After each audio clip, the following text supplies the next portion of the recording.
Welcome back to Main Street Living. Danielle, Quincy, spring has sprung, and that means many of us are getting ready to fill our garden boxes and planters with fresh new plants. And most of all, I think we could probably use a few pointers to keep those plants happy. It's a good thing we have Miss Smarty Plants here, also known as Pam Meisner with San Diego's Water Conservation Garden. She's an expert in this space and is here with some valuable tips. Pam, thanks so much for joining us on Main Street Living.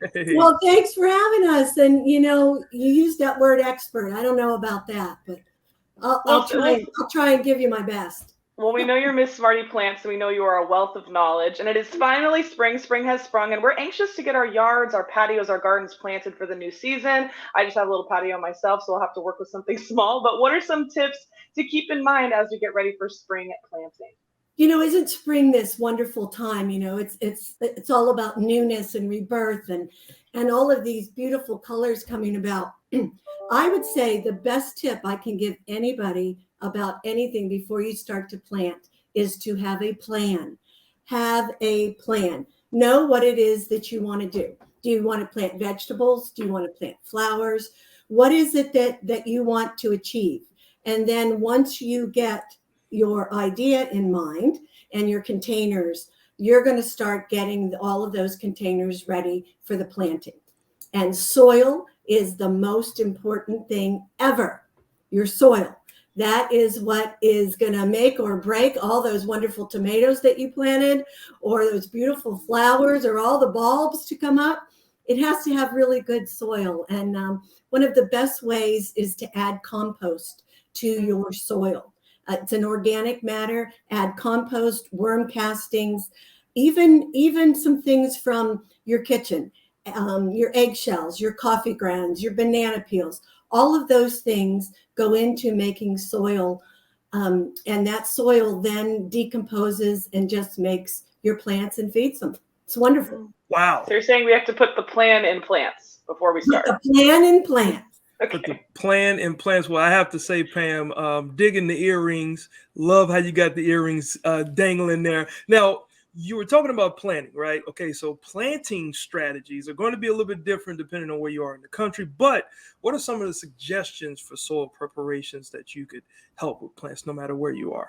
No matter where you are, again, soil is the best thing. If you're in the East Coast where they get the freeze and it gets very, very cold, you're going to have to take your soil and till it. You're going to have to aerate it. Just make sure you're mixing it up a little bit, break up all the clods, add some organic matter to it. If you'd like to put fertilizer in, I caution just using fertilizer just a little bit.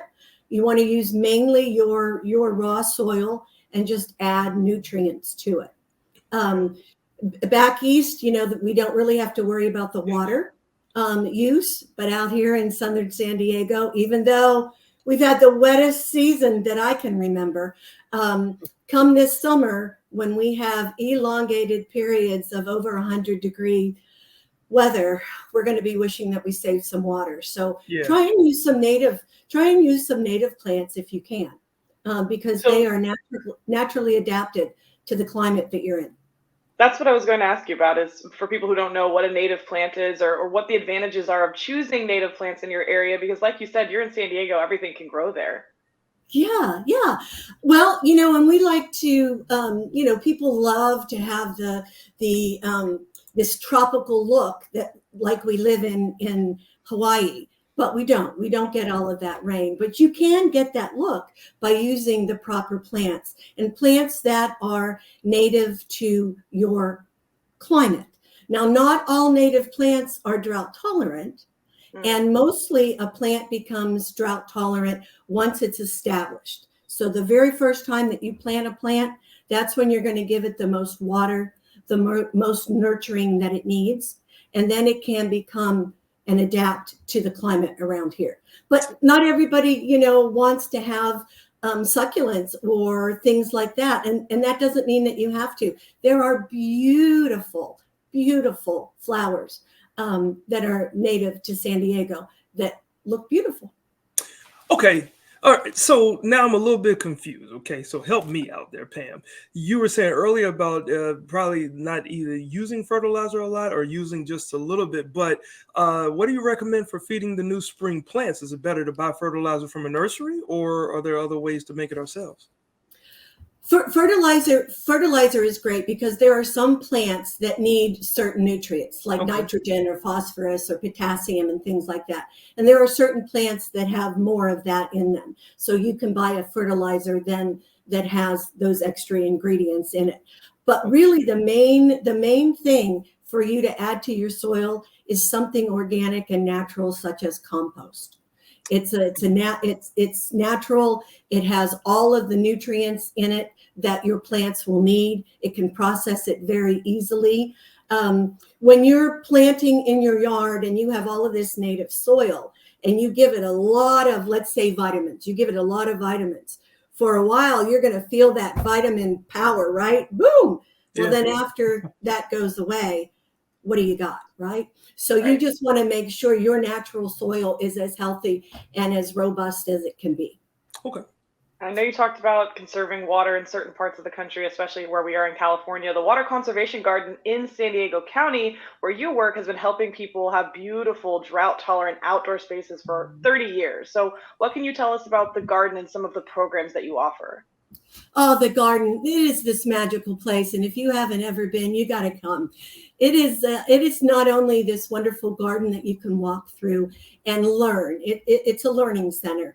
And what it does is it shows you by doing how to change your landscape from heavy water use to a low water use landscape and still retain all of the beauty, all of the color, all of the vibrance that you can have.